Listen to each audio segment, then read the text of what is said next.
Кыргыз Республикасынын өкмөтү 2015 жылы 12 августта Кыргыз Республикасынын жалпы билим берүү уюмдарындагы окуучулардын мектеп формасына карата бирдиктүү талаптарды бекиткен.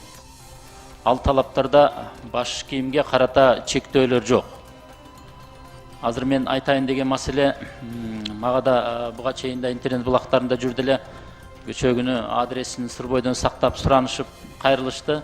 Ошон үчүн ушул маселени көтөрүүгө туура келди. Акыркы учурларда өлкөбүздүн кээ бир мектептеринде жоолукчан кыздарга болгон чектөө, жоосунсуз талаптар катталып атты да. Ооба, чында биз светтик мамлекетте жашайбыз, бирок ошол эле убакта унутпашыбыз керек мусулман экенибиздичи. Биринчиден. Экинчиден, ошол кыргыздын улуттук кийимдери менен азыркы биздин кыздарыбыз кийип жүргөн кийимдердин ортосунда айырмачылык аз эле. Эми кыздарыбыз бул моданын артынан кууп, ошентип кийинип аткан жок да. Бул деген бул тарбиянын, адеп ахлактын таасири бул. Бул жакшы билим жакшы жака иштетилет, жакшы натыйжа берет деген гарантия жок. Бир айтайын, мына дүйнөдөгү эң чоң белгилүү уурулар, белгилүү жанагы кумарчылар, булар математик, физиктер болушат экен да. Ал эми ошол убакта бир күчтүү атом бомбаларын ойлоп тапканда күчтүү химиктер болгон да. Ал ошон үчүн мен ойлойм да, бул билимди адеп, тарбия кошто болсо, билим тескери таасирин берип калышын. Ошон үчүн биз кайрадан сүйүнүшүбүз керек да, бүгүнкү күндө кыздарыбыздын ушундай имандуу болгонуна, адеп ахлактуу болгонуна кайра сүйүнүшүбүз керек. Мен ойлойм, ошондой чектөө киргизип талап коюп аткан мугалим өзү деле бир жакшы билимге ээ болбосо керек депчи. Урматтуу өкмөттүн өкүлү, сиз ушуну билим берүү министрине жеткирсеңиз, ушундай жоосунсуз талаптарды койбосун. Эми 70 жыл башка заман жашап эле 1000 жылдык ата бабаларыбыздын салтынан чанып кетебизби? Керек болсо кыздарыбыздын, болочок энелерибиздин тазалыгы үчүн, урпактардын келечеги үчүн. Рахмат.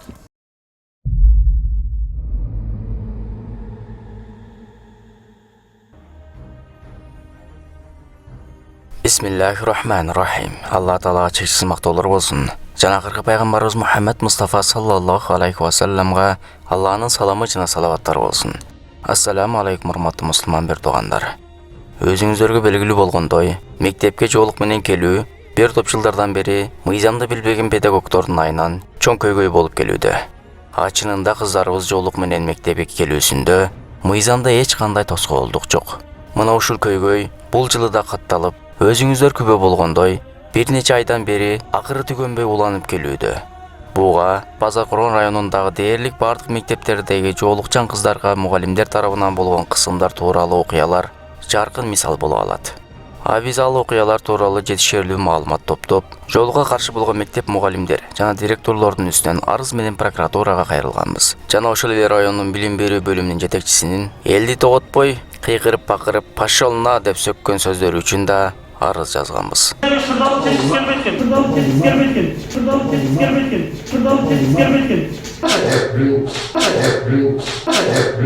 Бирок бул иште Базар Коргон районунун прокуратурасы эмнегедир кайдыгер мамиле кылгандай эч кандай чара көргөн эмес жана эч кандай факт катталган эмес деп кээ бир мугалимдердин үстүнөн түшкөн арызды жокко чыгарган. Урматтуу прокуратура, койнунда котур ташы бар бир экөөнүн көчүгүн жабам деп миллиондогон элдин ачуусуна тийип алба. Ойлонуп көзүңөрдү чоңураак ачып, мыйзам боюнча адилеттүү иш алып баргыла. Биз силердин берген жообуңарга канааттанган жокпуз. Ошол эле учурда прокуратура башка кээ бир мугалимдерге чара көрүү иретинде Билим берүү министрлигине кат жолдогон. Бирок Билим берүү министрлиги бул жоолук маселеси канча убактан бери уланып келсе да, бир да району директор мугалимдерге чара көрүп же иштен алган эмес. Демек бул Билим берүү министрлиги чоюлганы менен эч кимди тоготпогон жана мыйзамдарды көзгө да илбеген атайын бир орган окшойт деп жыйынтыкка келдик. Ал арада Билим берүү министрликтен жоолук маселеси боюнча эч кандай факт жок деген билдирүү да тарады.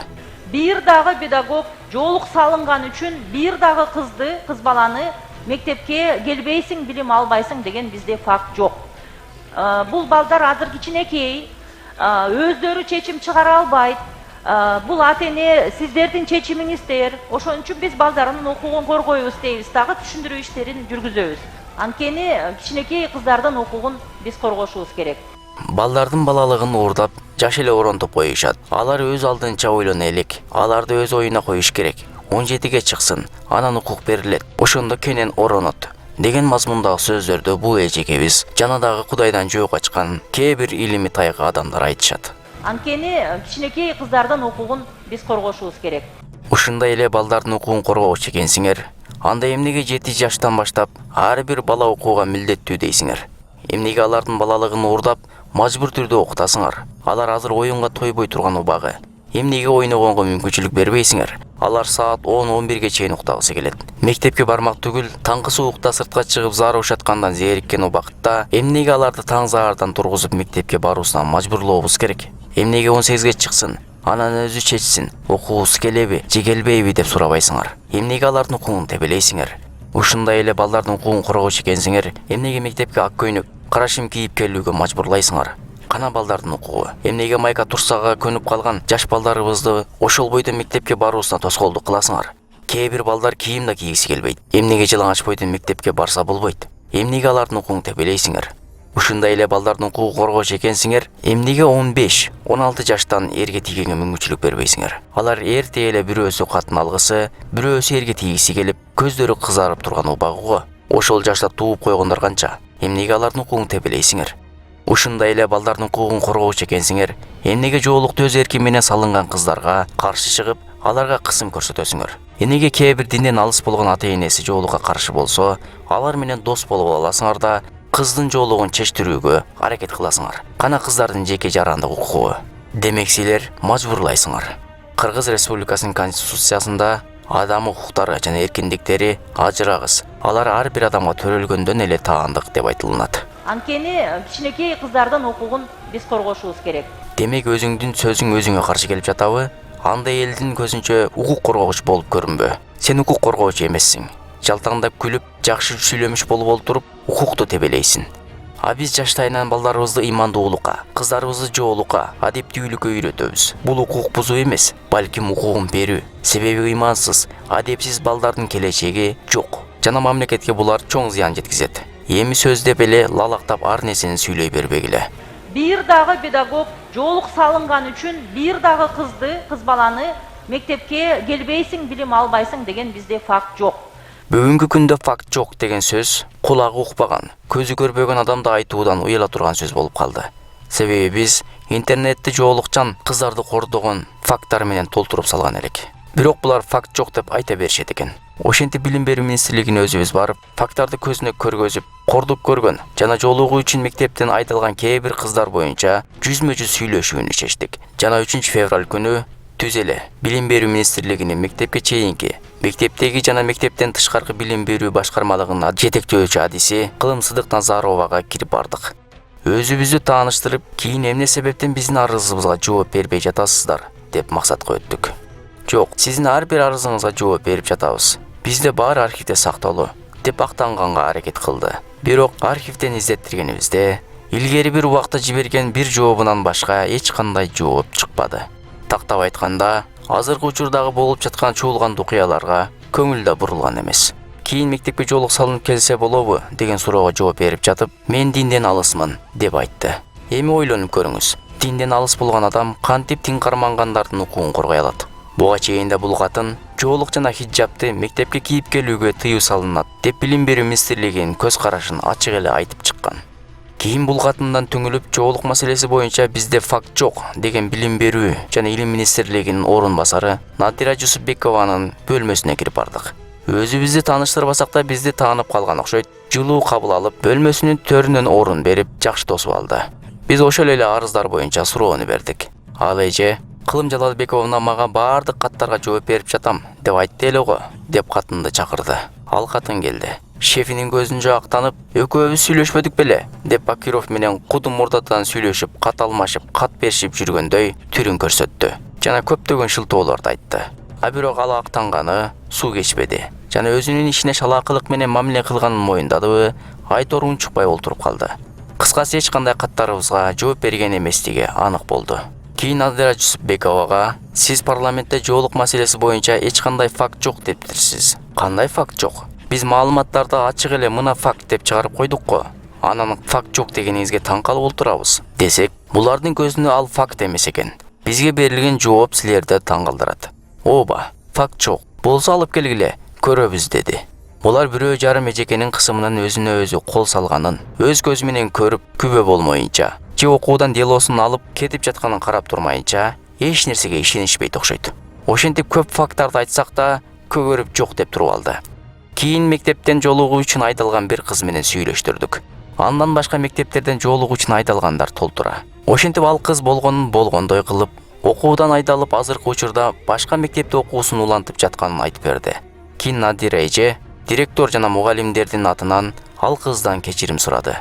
Жана мектептен айдаган Базаркорон району Кызылай айылынын номер 9 мектептин директору менен жеке сүйлөшүп, жоолукчандарга эч кандай кысым болбосун. Сиз жана жоолукчан окуучулар тууралуу факттарга күбө болдук. Эми сизге эскертемин.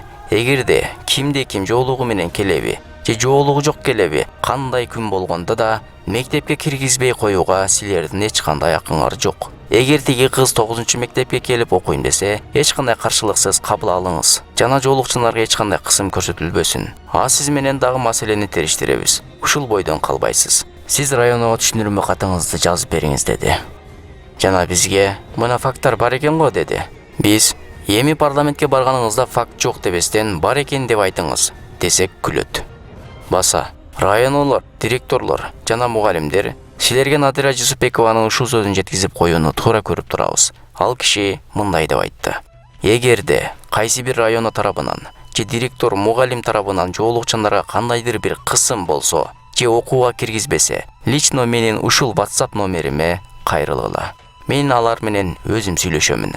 Жана дагы бир нерсени баса белгилеп айтамын. Эч кимдин жоолукчан кыздарга кысым кылганга акысы жок. Эч жерде жоолугу үчүн мектептен чыгарылсын, же кысым көрсөтүлсүн деген жазуу жок. Эгер кайсы бир педагог ошондой жазууну таап келсе, мен унчукпай каламын деди. Эми ушул сөз канчалык деңгээлде ишке ашат, аны убакыт көрсөтөт. Бирок ушул сөздөн кийин да жоолукчандарга кысым көрсөтүлсө, анда биз Надира Жусупбекованы эч ким тоготпойт экен деп түшүнөбүз. Жана бул иште өзү да шериктеш экенин билебиз. Жана биз факттарды кайрадан чыгарып, Надира Жусупбекованын үстүнөн да арыздануубуз мүмкүн. Эми абалды күзөтүп турабыз. Бирок ушул жерде эске сала кетчү маселе, өзүңүздөргө белгилүү болгондой Билим берүү министрлиги Алмазбек Бейшеналиевдин ишине шалаакылык менен мамиле кылгандыктан жана жоолукчандардын укугун коргоп кың деп койбогондуктан эл аны кетүүсүн талап кылып, соц тармактарда катуу талкуу болгон эле. Бирок аны коргоп чыккандардан биринчи болуп Жанар Акаев жана өкмөт башчы Улукбек Марипов болгон. Жаңы билим берүү министри боюнча менин оюм абдан жакшы. Ал боюнча интернет сайттарда мен да окудум. Ал жөн эле мындай сөз түрүндө маселе болуш керек. Бирок ал киши Кудай буйрса мен ойлойм иштейт. Жогорку кеңештин депутаты Жанар Акаев билим берүү жана илим министри Алмазбек Бейшеналиевдин кызматтан алынышына каршы пикирин билдирип чыкты. Көпчүлүк коалициянын жыйынында жаңы дем менен жаратмандык иштерди жасап баштаган прогрессивдүү билим берүү жана илим министри Алмаз Бейшеналиевди кызматтан алып, ордуна агрардык окуу жайдын ректорун, ветеринар кадрдын талапкерлиги сунушталат экен. Мындайга жол бербейли, иштеп жаткан кадрларды колдойлу деген Акаев. Балыкчы балыкчыны алыстан тааныйт дегендей, булар бири-бирин колдойт экен. Эми Жанарды баарыңар эле билесиңер, кандай бала экенин. Убагында Шейх Чубак устаздын каргышына калып, өлсө жаназасы окулбасын деп осуятын калтырып кеткен эле устаз. Эми Улукбек Мариповдун шалаак иштеген Алмазбек Бейшеналиевдин ишин колдогону бизди кооптондуруп жатат. Эгерде бул да Жанардын кылыктарын кыла турган болсо, эл бул көрүнүшкө унчукпай карап турбайт деп ишенебиз. Сөзсүз түрдө буларга мыйзам чегинде чара көрүлүшү үчүн өздөрүнүн үндөрүн кошушат деген ойдобуз. Ассаламу алейкум рахматуллах ва баракатух.